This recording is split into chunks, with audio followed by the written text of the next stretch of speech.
بسم الله الرحمن الرحيم، والصلاة والسلام على رسول الله. أهلا وسهلا بكم. وصفة اليوم كرات البطاطا باللحمة المفرومة، طيبة ولذيذة، تغيير شكل عن الأكل الباقي. طبق فخم، طبق راقي. لا تنسوا الاشتراك في القناة، لايك، تفعيل الجرس حتى يصلكم كل جديد. شوف طريقة التحضير. بسلق البطاطا. هاي البطاطا لما بسلقها ما بقشرها، حتى لما بدنا نكورها تتماسك معنا بسرعة، لأن القشرة بتساعد إنه ما تكون البطاطا طرية. كمان حبات البطاطا صغيرة،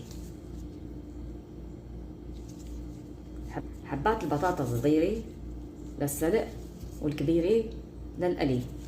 إذا ما عندنا بطاطا غير كبيرة ما في مشكلة، بصير للسلق. هذا الحجم ممتاز. هاي الفرامة صحية، ازاز، ما بتحشي، احسن من الخشب، احسن من البلاستيك. جربت البلاستيك وجربت الخشب، بحشي وصعب التنظيف. هاي سهلة، ما بتحشي وصحية، بنصحكم فيها. بقلل اللحمة على النار، 400 جرام لحمة، نص كوب بصل، ملح حسب الرغبة، كوب او 3/4 الكوب فلفلة خضراء مع حمراء. ممكن تقللوا الكميات او تكتروا حسب الكمية اللي بدكم تعملوها. نص كوب فلفلة حمراء. بس تنشف المي طفي النار. فلفل البصل بطالعوا مي.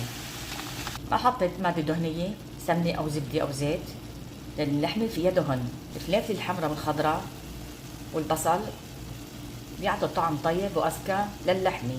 قطع البطاطا بصير هرسة أسهل.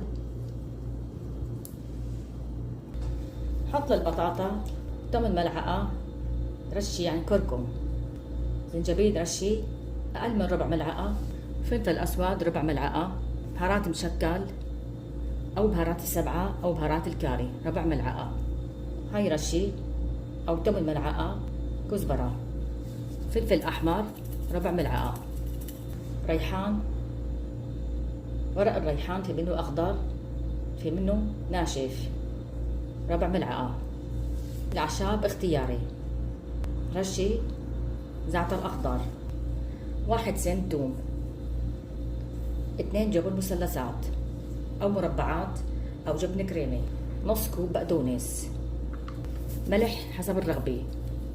اهرس البطاطا وهي سخنة حتى يصير هرسة أسهل. يمكن تهرسوها بالفرامة الكهربائية أو محضرة الطعام. هرست البطاطا، اللي بحط طعمة التوابل والبهارات بالبطاطا ظاهرة نحط ربع ملعقة من كل نوع أو نص ملعقة. اللي بحط طعمة الثوم ظاهرة بحط 2 سن توم، أنا حطيت بس 1.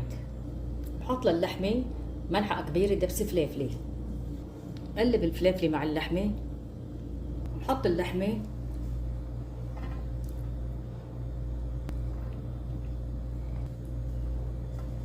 حط كرات البطاطا فوق اللحمة.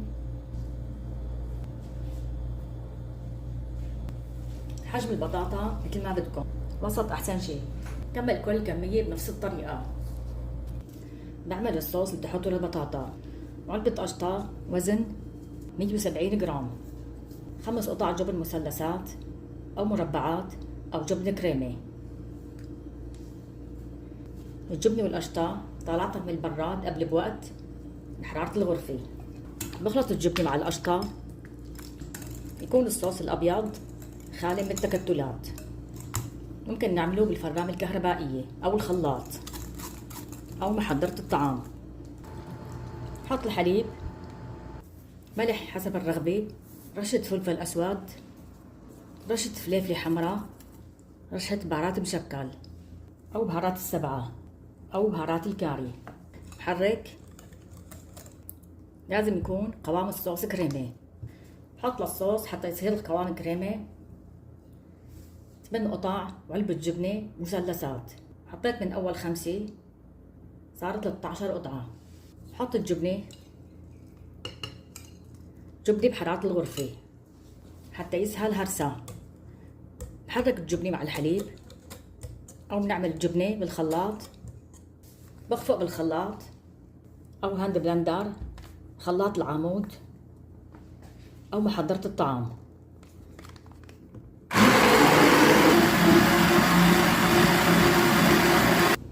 صار القوام كريمة متوسط السماكة، خالي من التكتلات. حط الصوص اللي عملته فوق البطاطا.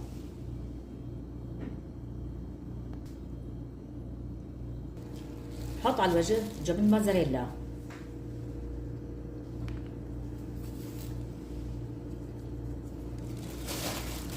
حطيت كوب جبنة أو كوب ونص جبنة. حط الصينية بالفرن، النار من فوق بس تحمر الجبنة، طفي النار. زاد عندي بطاطا، حطها بالبايركس. هذا البايركس حجمه صغير. ساوي السطح مستوي مع السيليكون، أسهل المعلقة المعدنية. حط على الوجه جبن موزاريلا، حطها بالفرن، النار من فوق على الرف الوسط. النار من فوق تكون متوسطة، درجة حرارة 100. راقب الفرن. طلع البايركس بالفرن، أخذ بالفرن من فوق 10 دقايق. حط رشة من البقدونس. حط لطبق البطاطا الثاني رشة بقدونس. ممكن تحطوا نعناع الأخضر. طبق بطاطا باللحم المفرومة صار جاهز، جربوه طيب كتير، حبوه الكبار والصغار. طبق بطاطا مدقوقة مع اللحمة. ممكن بديل الصوص اللي عملته نحط كريمة الطبخ أو صوص البشاميل، بس حبيت أغير عن صوص البشاميل. ممكن نحط علبة جبنة وحدة منقطع وعلبة قشطة، كوب حليب. حتى يصير معنا القوام كريمة بنحط طحين أو نشي بدل ما نحط قطع جبنة أكتر. هذا الصوص كتير طيب، بيعطي الطعم أطيب أكتر من صوص البشاميل، مناسب للمناسبات والنجاح والأفراح والتخرج. عملته فيديو من أول بالشيش، ممكن يصير كمان بدون لحمة، مناسب لرمضان وغير رمضان. طبق كامل متكامل بكمل السفرة. طبق شكله حلو. ممكن يصير بالخضار إذا ما في لحمة، نحط فليفلة حمراء وفليفلة خضراء مبشور الجزر وبصل. كل ما زادت كمية البطاطا زادت كمية الصوص. حتى هذا الطبق طيب، يعني هذا الطبق سهل خفيف. صواني سخنة هلأ طلعت من الفرن، عشان هيك حطيت عليه عازل من تحت عشان ما تخرب لي وجه الطاولة. جزاكم الله خيرا.